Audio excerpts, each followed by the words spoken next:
Hi, I'm Bruce Maples, publisher of Forward Kentucky, and today we're talking with Cherlynn Stevenson, who is running to take Andy Barr's place in the U.S. House.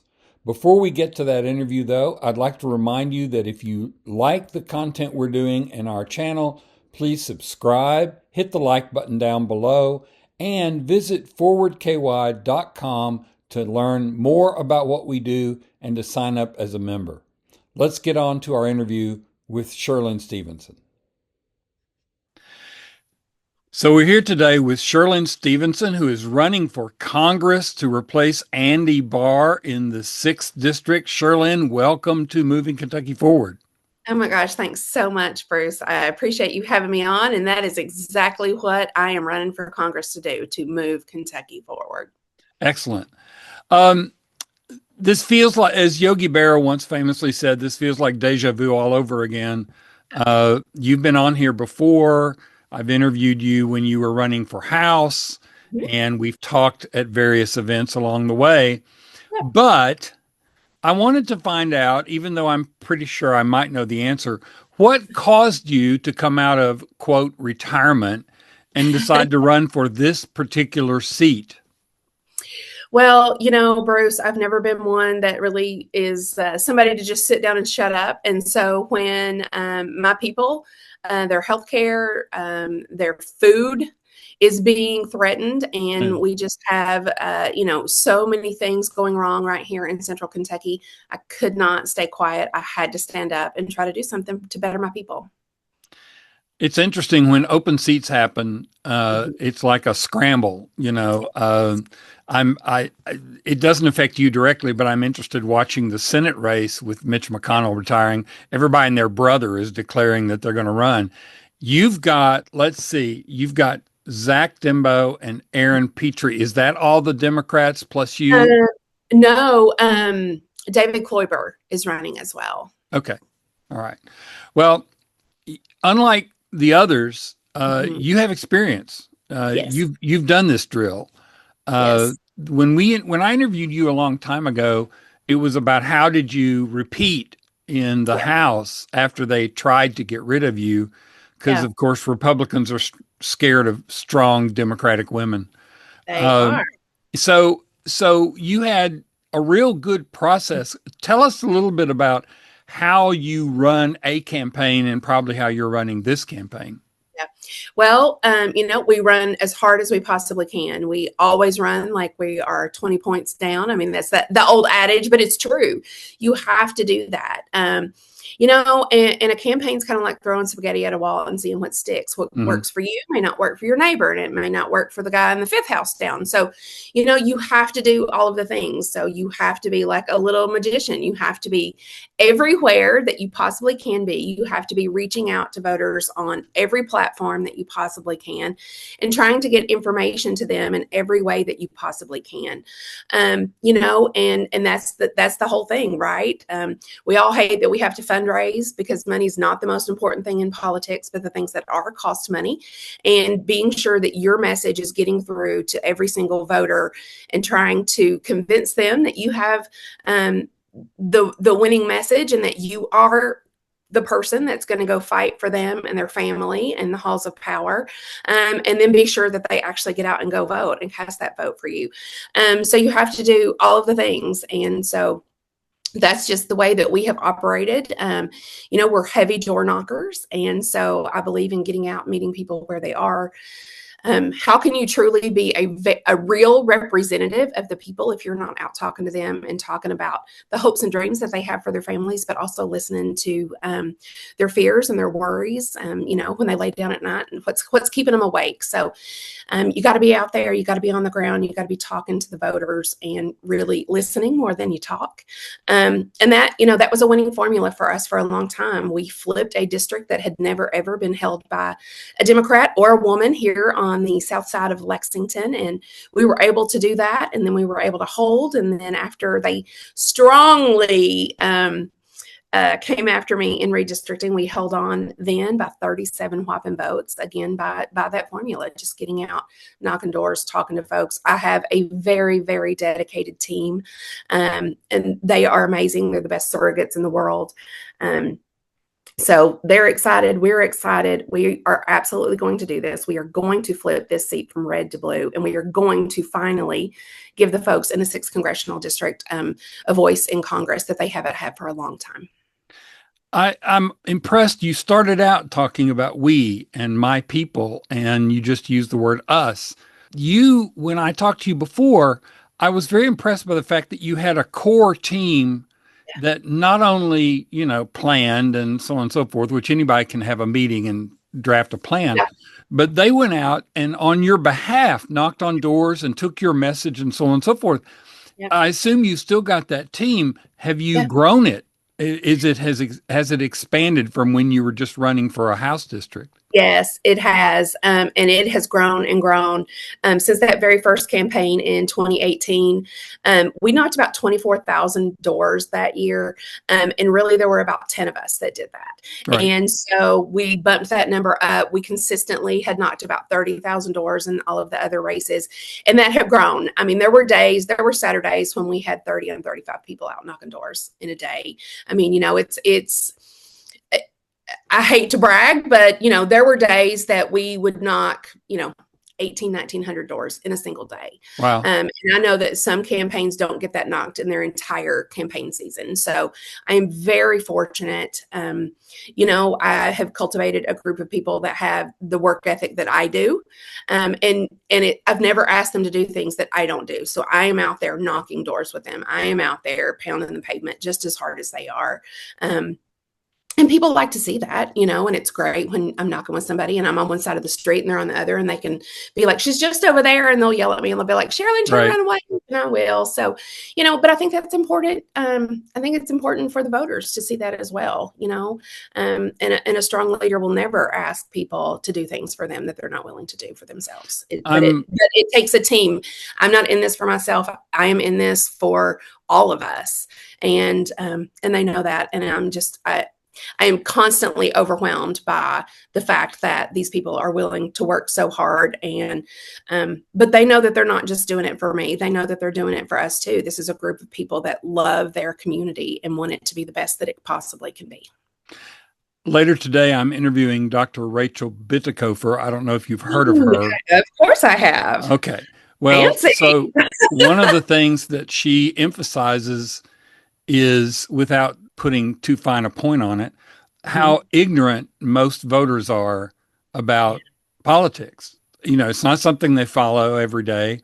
And with that in mind, for a lot of local races like this, it's name recognition is so critical. It's like they go into the polling booth and it's like, well, I know that person. Okay, so I can vote for that person. Yes. I have to ask, how did Tuesday make you feel? I know how it made me feel watching I said in my article on the website, which I hope you read occasionally, I said, I expected some of these people to win. I did not expect the margins. Just kicking ass up and down the ballot. Yes. It is so exciting. Like I have chills all over my body right now just listening to you talk about it.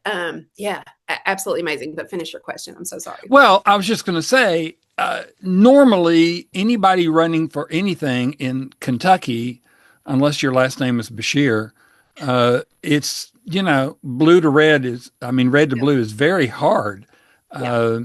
We've got, candidates in a lot of different places who, I want them to run. I love the fact that Virginia just had 100 candidates for 100 seats for their House of Delegates.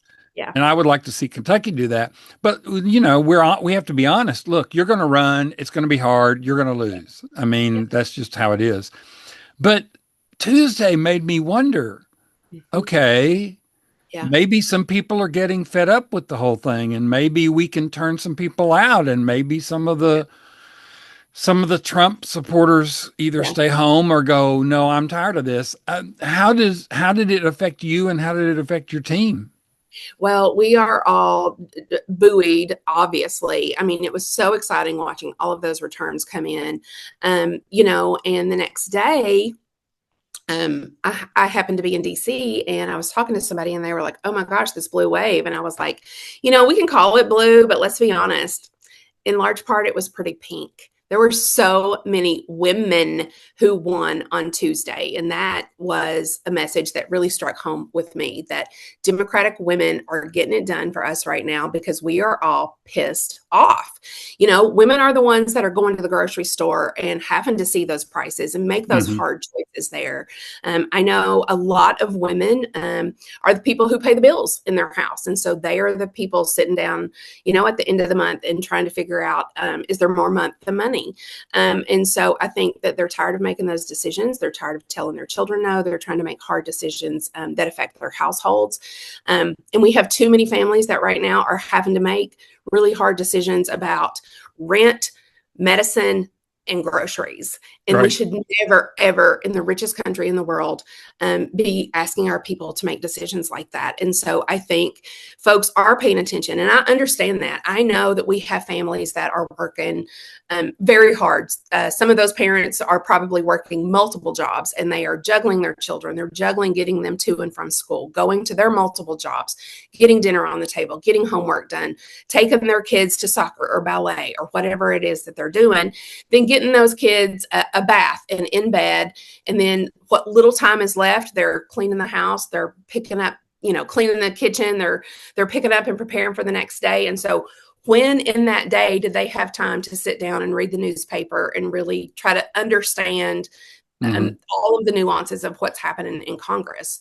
They don't, and I get that, and I understand that, and so those are the people who aren't paying attention, but they know that things are different when they get to the checkout at the grocery store. They know when they sit down to pay those bills that things are wrong. They know when they get to the gas pump that things are not going the way that they need them to go. And those are the people that are going to go out and vote for something different.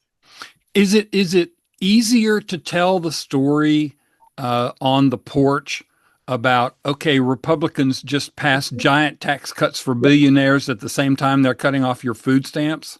Yeah. I mean, it is obviously having those one-on-one conversations are critical. And um, for me, it's easier. A lot of that group that we just talked about for me are retired teachers, and we know teachers can read people like books, and Hmm. they have been unfortunately having these hard conversations with parents for decades now, and so they know how to have those conversations, and they know how to help people connect dots, and that's what's really important here, especially for those voters who aren't as informed as we are. I realize that we are not normal people, that we eat, live, sleep, breathe this all the time, and that we have people that just have circumstances that don't allow them to be that way.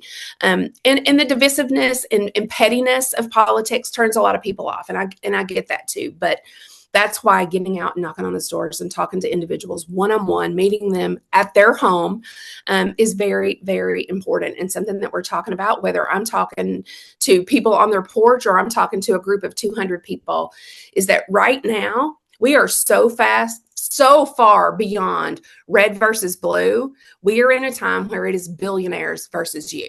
So, I heard somebody else say, it's no longer left versus right; it's top versus bottom. So, however you want to look at it, I mean, that's America right now, and so we are at a very critical juncture to where people can vote for more of the same and for things to only get worse, or they can vote for a new direction where we collectively, come together and say, no, we've had enough. I believe that it is time, just like the old days and the coal miners decided that they had had enough of paying the company store and living in the company town, and that they organized and they fought back and they won. And it's our turn to do that too. I have to admit that I'm inspired by listening to you say that because I have felt for a long time that um, Democrats were too much into policy and, we're going to talk about these things like this. And the truth is that most people want to hear, it's bad. I'm going to make it better. Here's how I'm going to make it better, you know. So I have to ask, we have turned campaigning into a year-round sport, it seems. Uh, Are you finding people engaged? I mean, obviously your team is, I get that. But if you're out, it just the filing deadline was just recently, and Yes. people are like, wait, we're talking about a year from now? You want to talk to me about an election a year from now? Are people open to that? Or are you finding people say, well, come back and see me in February? No, they're open. People are struggling now. So they are ready for change now. And they hate that it's going to be another year before they Mm, can actually have a say in that. Um, and so, people vote with their pocketbooks. And so folks are pretty fed up right now. Everything is more expensive from homes to hamburger. So, you know, folks are folks are upset, and I know that we all saw on election day this week, our Secretary of State put out kind of a snarky comment about the fact that people were calling, wanting to know why their polls were closed, and he was like, "Sorry, you can't vote for people in Virginia or wherever." But I understand how folks were confused because when you turn on the TV, Republicans in our Senate primary are already running television ads every oh, yeah. 20 seconds. We were already out talking to folks. So I understand how people were rightfully a little bit confused because when you turn on the TV, it seems like, they're running ads as much as they will be this time next year. So folks are paying attention right now. And so the key for us is going to be keeping that momentum up for a whole year. Mhm. But I don't see things getting better anytime soon. I mean, we're still in absolute gridlock in Washington. So many folks feel like the politicians up there are not paying attention to their lives here. And that's the message that we're using because that's who I am. I'm a small town girl. I came from the mountains in Eastern Kentucky where everybody knew everybody. And the first question that we always asked people was, how can I help? Not what party are you? So, it's just getting out there, convincing people that we care and that we are in this for all of the right reasons to get rid of the people who are in it only for themselves. Is that message is taking. And again, it's just keeping those folks on the hook and getting them to use the anger, the frustration, the sadness that they have and turn that into action. You were in DC for candidate week last week. And so the election was this week. So it really No, wasn't part of that week. no, But yes, we were here this week. I just got back last night. So I oh, was in, okay. I'm sorry. I thought it was last yeah, week. Okay. So the election happened in the middle of candidate week. yes, Wow. Okay. So, electric, as you can imagine. oh yeah, I'm sure everybody was like amazed. Well, Yes, here's my question, and I don't want to spend too much time on this because we could probably just unpack this question for an hour. yeah. But I get the feeling that Democratic voters Mhm, have been so frustrated with their leadership mhm, and not taking the fight to Donald Trump and to the Republicans. I mean, like I said, I'm interviewing Rachel Bitico for later today, and she's been screaming about it for years about, you got to take it to them. And mhm. I get the feeling that Democratic voters are looking at the people running in this past election and going, yeah, they're going to fight for me. They're going to tell the truth. They're going to come after these billionaires, particularly, of course, in New York, where that was an amazing race. Did I'm you glad. get the sense you're with the DNC, I assume, or the DCCC? Did Mhm. you get the sense that they were getting that message, that they were going, hey, our voters are ready for us to do something different? Yes, yes. Tell me about it. Um, you know, I, they know that, I mean, the writing's on the wall. And it doesn't take a fancy poll to tell you that people are angry right now, Hmm. um, that people are struggling right now, that people are angry right now, and that we can play the blame game all day long if we want. But at the end of the day, there's a group of people up there and they are voting to hurt us. And so we see a lot of people not being able to necessarily distinguish between a lot of the voters are just like, the politicians are killing us. Hmm. Politicians aren't working for us. And so that's all encompassing, right? So we have got to do a better job of getting out there, getting our message out and saying, Yes, I'm running for a political office, but I am a public servant. I'm not a politician. I'm not doing this for myself. I'm not doing this to enrich myself. I'm not working. I have lived paycheck to paycheck. I know what it means to live with the emotional and financial fears that come with a sudden medical emergency. And I think that we're going to see a lot more working class people be elected this time around. I really do, because I think that is something that the people are hungry for.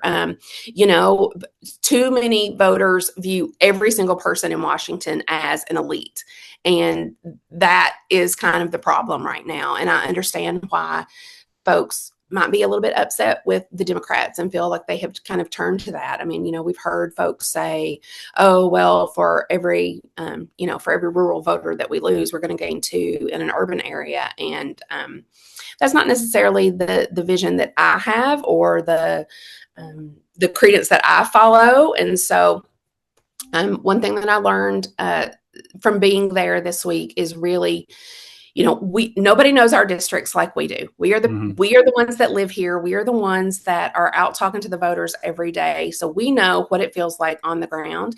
And so, I just need to get out there and be authentic and talk to folks, and just really let them know that, we're running our race. We're not running a race for the DCCC. We're not running a race for the Democratic Party. We are running a race for the people who live in the 6th Congressional District. And that's why I am here. And so I think that that's something that voters are really hungry for. But I think that we're going to see a lot of that. And there was a lot of messaging around that, being authentic, running your race. So many of these races have been so nationalized for so long in a bad way. And so we've got to bring those back. We've got to every election is local. And that used to be something that we talked about all the time. And it's kind of gone away from that, but we've got to bring it back to that right now.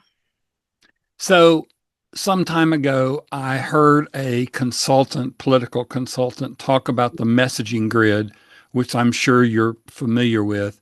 I had never heard of it until I saw this person draw it on a marker board. And he talked about, okay, there's 4 squares. In one square, you put 3 bullets that you say about yourself. In another square, you put 3 bullets that you're going to say about your opponent. In a third square, you put 3 bullets that they're going to say about themselves, and you put 3 bullets that they're going to say about you. And so obviously part of your goal is to counter their 6 bullets, as it were.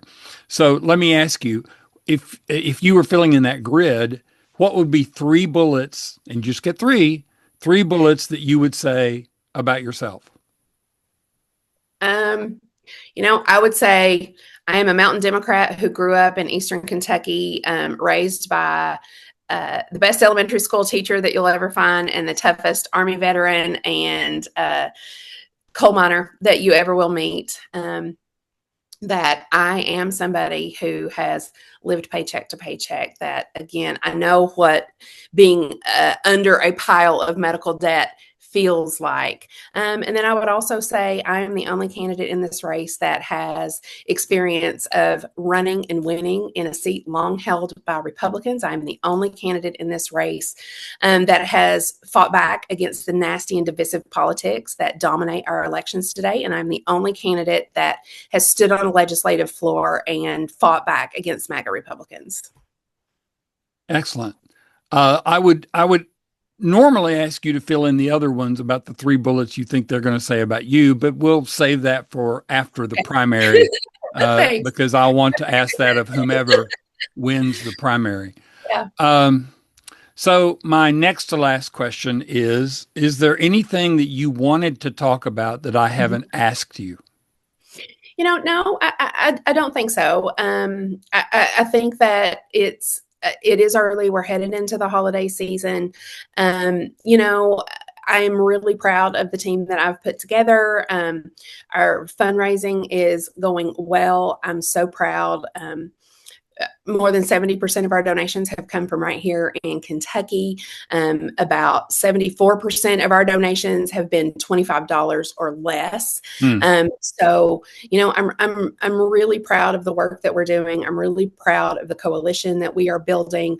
And I'm buoyed by what I hear on the ground, and my heart breaks for the families that are struggling and that are hurting and are, wondering where their next meal is going to come from, wondering if they're going to be able to even afford to have health insurance at all. And so I am a very, very empathetic person. I'm somebody that will cry when I watch commercials. So, it's tough. And so I want folks to know that I carry that weight, and I carry them in my heart every single day, and that they are why I'm doing what I'm doing. I'm hurting for them, and I'm pissed off for them. And we're in it to win it, because it's do or die. I mean, this is without a doubt the most important election of our lifetimes. And, when so much is at stake, the last thing that you want is someone untested behind the wheel. All right. So my last question I always ask candidates, which is, you're outdoor knocking and you have made it to my porch, and you've knocked on my door, and I have actually opened the door, unlike many people. And I look at you and I say, okay, Miss Stevenson, why should I vote for you? What would you say? Well, I would say, hey, I just did this fantastic interview with this guy named Bruce Maples. You should go watch it. No, I would just start talking and say, hey, I'm Cherlynn Stevenson. I have been serving in our state house for the last 6 years, and I was super proud to represent the people of the 88th district. And now things are really hard, and things are happening on a national level. And I believe that I'm being called to step up to do that. And I very much want to go there, because I love Kentucky, and I love the communities here in the 6th Congressional District, and I want them to be the absolute best possible versions of themselves that they can be. I have been a fierce advocate for public education. I have been a fierce advocate for veterans and first responders. I have walked on picket lines with our labor union brothers and sisters. I helped pass medical cannabis. I helped pass sports wagering. I helped put a cap on insulin. So I am responsible to people's needs. And so at this point, I am a trusted source. I'm a proven entity, in that I have success of working across the aisle to deliver for Kentuckians. And I'm asking for your vote to send me to Washington to deliver for you from there. All right. Cherlynn Stevenson, running for U.S. House this time, not State House, in the 6th District.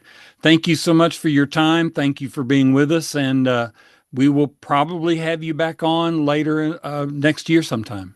Okay. I look forward to it. I look forward to talking to you after I've won the primary. Okay. Thanks. Thanks.